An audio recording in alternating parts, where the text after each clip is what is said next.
Israel and Gaza, what's being dubbed an unofficial ceasefire, but that does not mean that the fire has actually stopped. Overnight, several Israeli communities near the border hearing rocket sirens with 3 rockets fired from Gaza, along with Israeli airstrikes on Hamas targets in the enclave.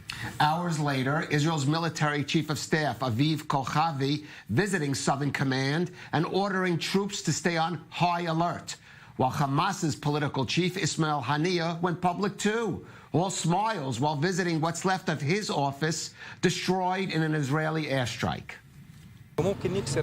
Palestinian people everywhere, especially here in Gaza, where they faced 4 wars, show more support for the resistant every time. They will continue marching in their return and siege-breaking protests, and will stick to the resistance and their rights and principles. Joining us right here in the studio is Brigadier General in the Reserves, Nitzan Nuriel, an associate at the International Institute for Counter-Terrorism and a former director of the Counter-Terrorism Bureau in Israel. But let's start with our senior Middle East correspondent, Mohammed Al-Qasim, joining us from the Israel-Gaza border. And Mohammed, it seems like, from what we're hearing, Egyptians, that delegation has now entered Gaza, working to mediate some kind of truce. What are you hearing?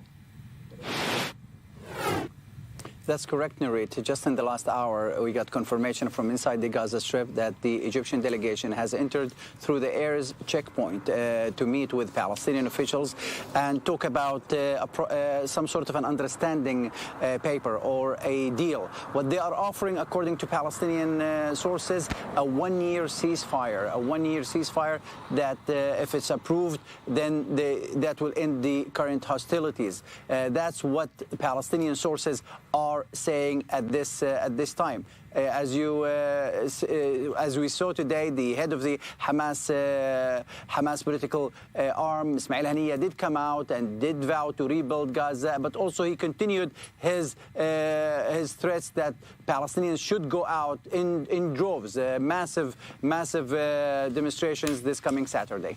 And Mohammed, you're down at the border with this talk of a ceasefire. We have seen some Israeli buildup in that area.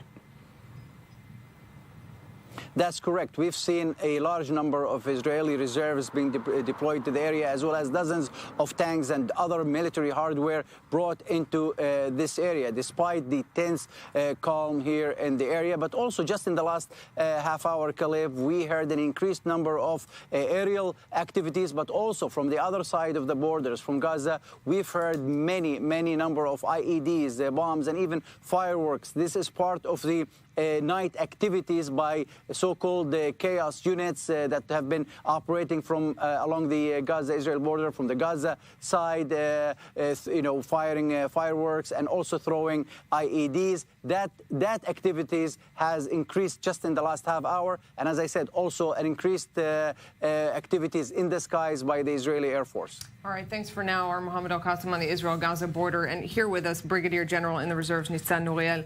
Nitzan, since this rocket from Hamas was launched towards central Israel on Monday morning, there seems to have been really a lot of debate over whether this is going just to be a short round of escalation or a much more significant one with a much stronger Israeli response. Where do you think it's heading?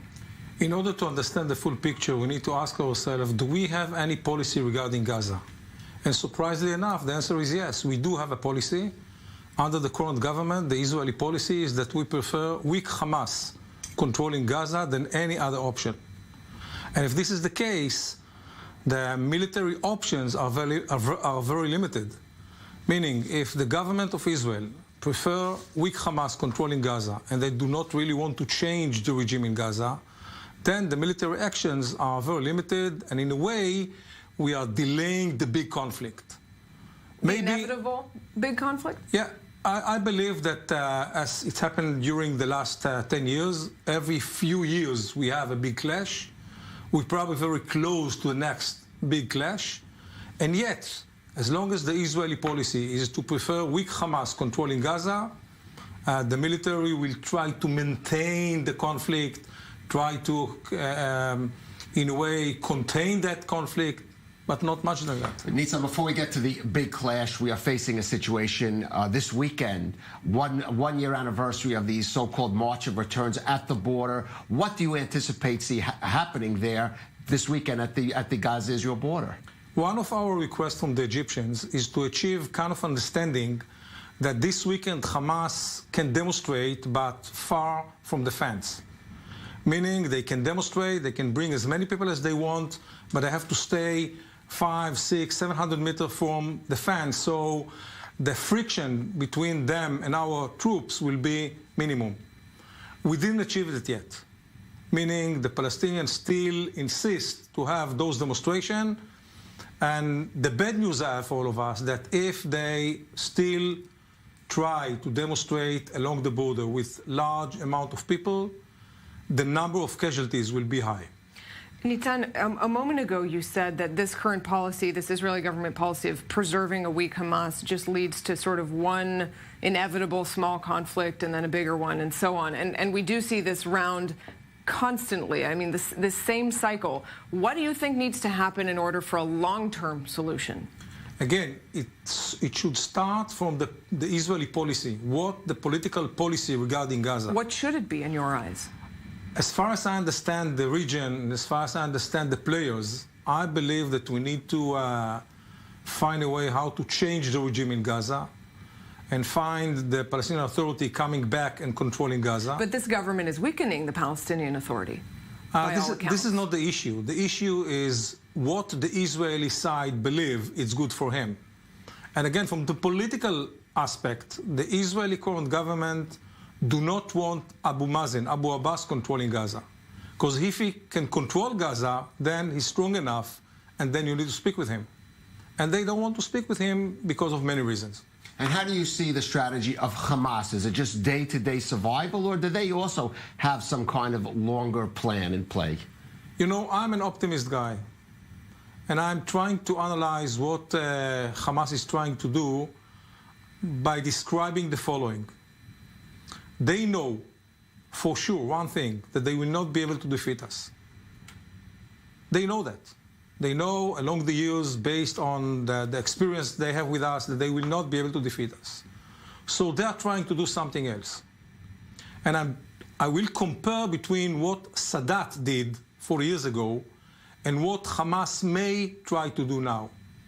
Meaning, we cannot beat you, but we will fight with you. We are willing to pay the price, and then we can compromise. In between, we declare that we won. And that's what Hamas is doing. That is a more optimistic view than many in the Israeli security establishment have. This is my experience. That's the way I see that conflict, because if you think from Sinwar point of view, that guy the sits... military leader of Hamas. Yes, he sits in the Israeli jail for 22 years. He knows us very well, and he knows better than anybody else that they will not be able to defeat us. And yet he needs to lead, and yet he needs to take decisions. And I believe that he is fully prepared to compromise.